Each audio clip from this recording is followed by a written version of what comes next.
a steel rod of length of the steel rod is 100 centimeter long, clamped in the middle. இது மாதிரி ஒரு rod இது மாதிரி மிடில்ல clamp பண்ணிடுவாங்க. இது ஒரு λ/2, இது ஒரு λ/2. அப்போ L will be equal to lambda ன்னு வரும். L/2 will be equal to λ/2. இந்த கிளாம்ப் ராட் ஒண்ணு இந்த டயகிராம் அவனே கொடுத்துருக்கான். இந்த டயகிராம் இதுல கொடுத்துருக்காங்க. Okay, the fundamental frequency of the இது ஒரு longitudinal vibration. பாரு, ஸ்ட்ரெச்டு ஸ்ட்ரிங்ல இருக்கிறது டிரான்ஸ்வர்ஸ் வேவ், கிளாம்ப்டு ராட்ல இருக்கிறது புரியணும். இப்படி கிளாம்ப் பண்ணா இப்படி வைப்ரேட் ஆகும். இது என்ன டைப் ஆஃப் சவுண்ட ப்ரொடியூஸ் பண்ணும்? longitudinal சவுண்ட் தான். It's a longitudinal wave. Okay, அப்ப தெரிஞ்சுக்கோ, clamped rod clamped in the middle gives longitudinal wave, longitudinal vibration. The frequency of vibration கொடுத்தாச்சு. அதுலயே தனியா ட்ரான்ஸ்ஃபர் ஆகுது. என்னப்பா? இப்போ கிளாம்ப் பண்றதுக்கு ரெண்டு இப்போ நடுவுல கிளாம்ப் பண்ணிருக்கோம். அப்ப இந்த ரெண்டு தனித்தனி ஸ்ட்ரிங் ஆயிடுச்சு. ரெண்டு ஸ்ட்ரிங் கிடையாது. இதுல இருந்து வைப்ரேட் ஒரு ஸ்டேஷனரி வேவ் மாதிரி இப்படி போய் இப்படி வரும், இந்த இது வரும். இது ஒரு இப்படிதான் வைப்ரேட் ஆகும். இது ஒரு example for longitudinal stationary wave ஆக்சுவலா சொல்லலாம். ஓகே, ஃப்ரீக்வன்சி கொடுத்தாச்சு. What is the speed of sound in the stream? இப்போ வேவ் லெங்த் கண்டுபிடிக்கணும். ஃப்ரீக்வன்சி கொடுத்தாச்சு. நான் வேவ் லெங்த் நான் ஈக்குவேஷன் எழுதிட்டேன். L is equal to எவ்வளவு? lambda. அப்போ L உம் lambda ஒண்ணுதான். உனக்கு என்ன வேணும்? V equal to n lambda.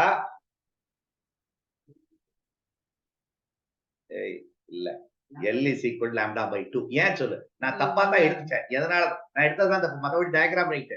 ஏன் சொல்லு? இது நோடுரா, இது ஆன்டி நோடுரா. என்னடா டிஸ்டன்ஸ்? λ/4.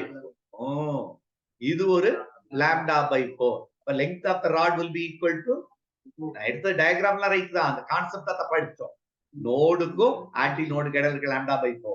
டயகிராம் கிளியரா போட்டுக்கோ. ஸ்ட்ரெச்டு ஸ்ட்ரிங்னோட இதான்டா formula.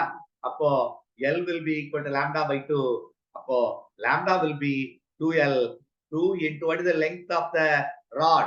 100 centimeter into 10 to the power of -2 meter. அப்ப velocity will be equal to, frequency என்ன கொடுத்திருக்கா? 2.53 kilo into 10 to the power of 3. இது 200 into 10 to the power of -2.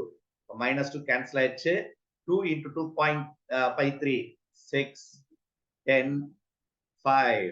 அப்ப 5.06 into 10 to the power of 3 meter per second is the answer. இதான் என்னது? velocity of wave, speed.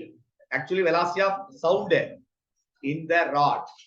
இதான் answer. So the velocity of speed of sound ne கொடுத்திருக்கான் பாரு. It's a longitudinal wave. So answer is 5.06. 10 to the power of 3 replace பண்ணி நீ என்ன எழுதலாம்? 5.06 kilometre per second எழுதலாம். இன்னொரு தடவை மறுபடியும் சொல்றேன். கிளாம்ப்டு ராட் இந்த டயகிராம் தான். என்னது? L is equal to λ/2. மறந்துடாதே. இது எதுக்கு சிமிலர்னா ஓபன் ஆர்கட் பைப் மாதிரி தான். ஆனா இதுக்கும் open organ pipe closed organ pipe என்ன, சாரி, ஸ்ட்ரெச்டு ஸ்ட்ரிங்குக்கும் இதுக்கு என்ன வித்தியாசம்னா, stretched string transverse stationary wave, clamp rod longitudinal stationary wave.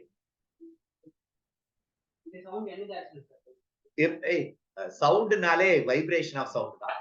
இப்ப நான் என் நாக்கு வைப்ரேட் ஆனோன்னு அது எல்லா டைரக்ஷன்லயும் டிரான்ஸ்மிட் பண்ணும். இப்போ ஒரு பிளேட நான் வைப்ரேட் பண்றேன்.